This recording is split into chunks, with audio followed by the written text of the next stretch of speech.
Hi friends, welcome to my channel.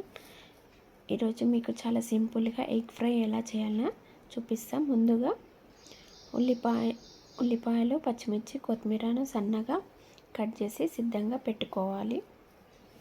ఇప్పుడు stove మీద pan పెట్టుకొని అవసరమైనంత ఆయిల్ వేసుకొని, ఆయిల్ వేడయ్యాక జీలకర్ర, ఆవాలు, ఉల్లిపాయ ముక్కలు, పచ్చిమిర్చి, కొత్తిమీర వేసి వేయించుకోవాలి. ఉల్లిపాయలు లైట్ బ్రౌన్ కలర్ వచ్చే వరకు బాగా వేయించుకోవాలి. ఇప్పుడు తగినంత ఉప్పు, పసుపు, అల్లం పేస్ట్ వేసి పచ్చివాసన పూర్తిగా పోయే వరకు కలుపుకోవాలి.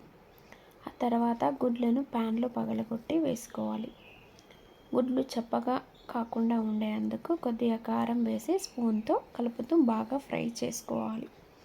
గుడ్లు బాగా ఉడికి పొడిగా అయిన తర్వాత తగినంత కారం, అవసరమైతే కొద్దిగా ఉప్పు, ధనియాల పొడి, గరం మసాలా వేసి మరొక నిమిషం బాగా కలుపుకోవాలి.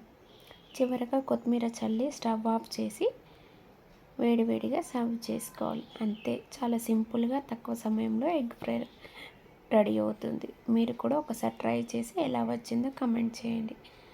మీకు ఈ వీడియో నచ్చితే కనుక లైక్ చేసి సబ్స్క్రైబ్ చేసుకోండి. Thank you.